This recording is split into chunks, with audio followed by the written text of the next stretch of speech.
Hey guys, thanks for tuning into another video.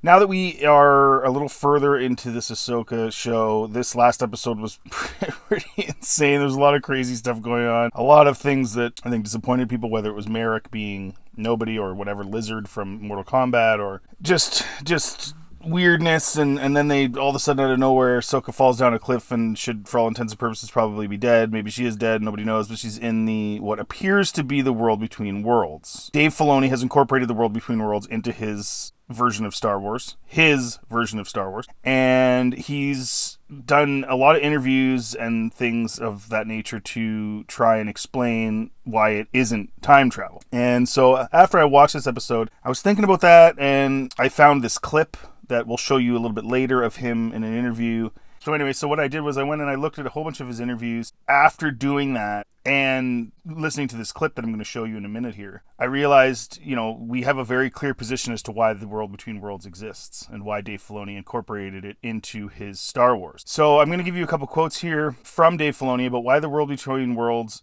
isn't time travel. This is his way of saying it isn't time travel, which is somewhat interesting. Because from what he says in these quotes, it is. It clearly is. You can hear from yourself, and this is an interview he had with Cinema Blend. I don't really think of it as time travel. It's not really a thing where you go through one door and out another in a different time. The world between worlds is really about knowledge and gaining knowledge. As the Doomwolf says, what's in there is knowledge and destruction. You can gain knowledge of the future of futures that may happen, and you can see things that happened in the past.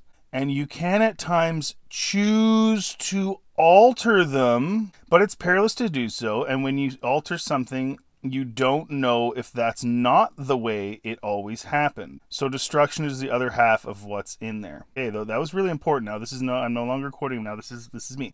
So you can alter things that have happened in the past, and it can cause future destruction. You can. The ability's there. He's not saying that characters are doing that, but you can. That is literally what time travel is. So the world between worlds, by his own admission, is time travel. Just remember, he says you can at times choose to alter them, but it's perilous to do so. And when you are alter something, you don't know if it's not the way it always happened. What? If you alter them, then it isn't the way it always happened. That's time travel. So Dave is mincing words, and he thinks fans are stupid enough to buy this nonsense, that he's not bringing in time travel. Altering means changing, not maybe changing, but changing. Altering is actual change. It's not, I might.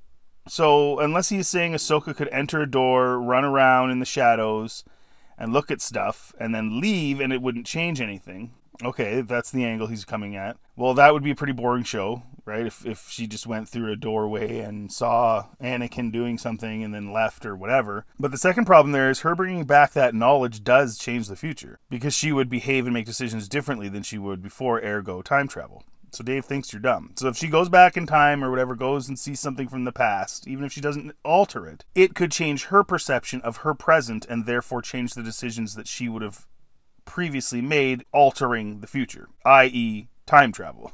So Dave thinks you're dumb. He thinks that all these fancy word salads and ways that he's explaining this isn't time travel, when he's just basically proving that it is. So remember earlier when he said, it's not really a thing where you go through one door and out another. You don't go through doorways, but then you do, according to Dave. Here's this next quote. When you go through these doorways, you're in peril of destruction because you're missing all sorts of things that would have happened, or things would have happened otherwise, So it's a dangerous game, but it's not something where we're here going in and out of different doors. It's an extension of the Jedi's ability to perceive the future and the past as described in The Empire Strikes Back. Although we did see Ezra pull Ahsoka through a portal door and put her in a different time and place.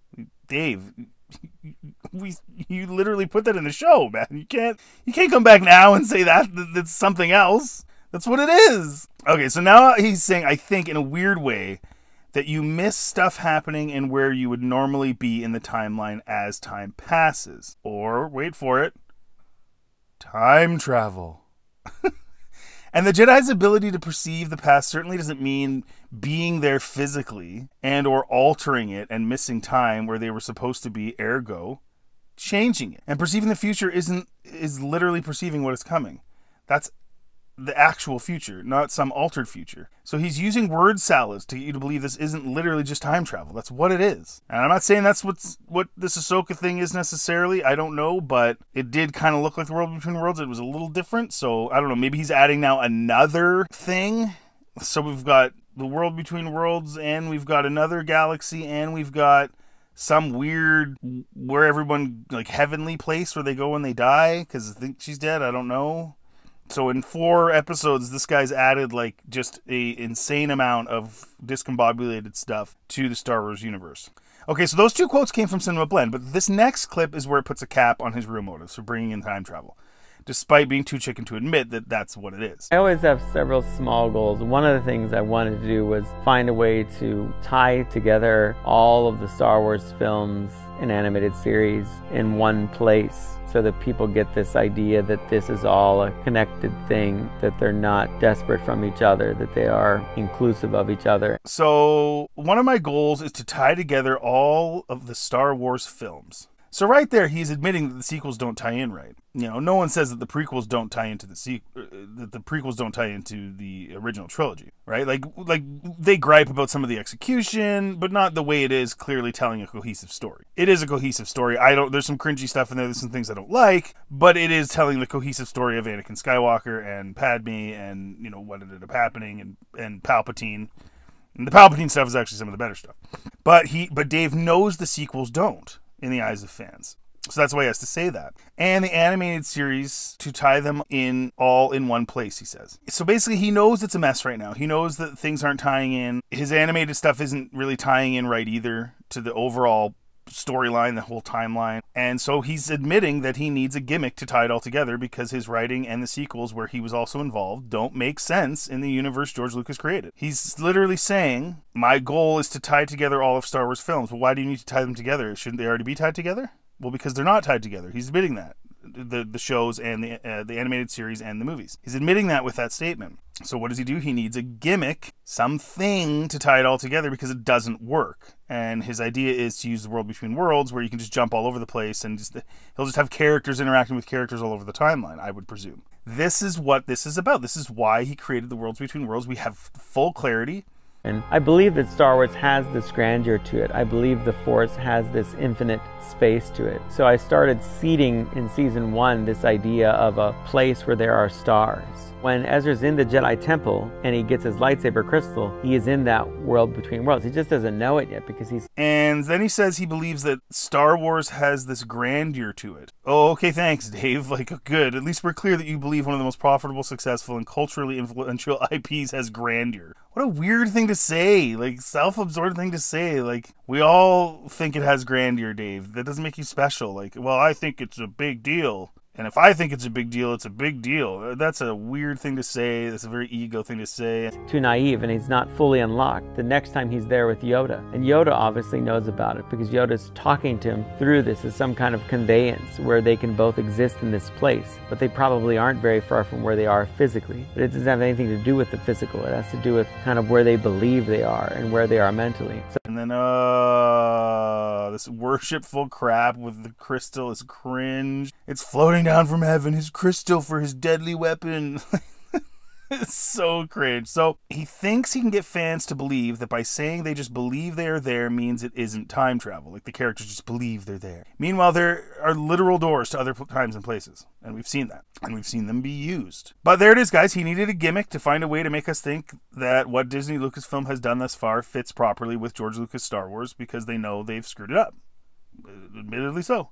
It's that simple. They wouldn't be bringing this in if they didn't need to. And they are bringing in, the last resort IP killer in time travel in an attempt to fix it and marketing it as not time travel because they think you're stupid. And so they reword it and make it sound like something else. But when you break down what he's saying, and what he's been showing us, it's what it is. So just wait until it gets even worse.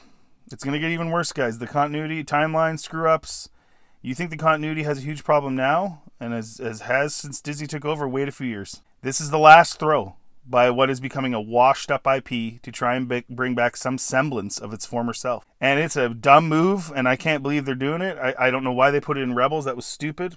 I think, ultimately, everyone says decanonize the sequels. Decanonize Rebels. Decanonize Rebels. Decanonize everything. after the original trilogy. So you can start fresh and have it make sense. That's just my opinion. What do you guys think in the comment section? Let me know. Are you into this World Between Worlds? Do you think it's going to be positive or negative? Feel free to check out any of my other content, Star Wars, sequels reimagined, all that stuff. If you like the content, please like and subscribe. It really helps the channel. Thanks for listening. Have a good day.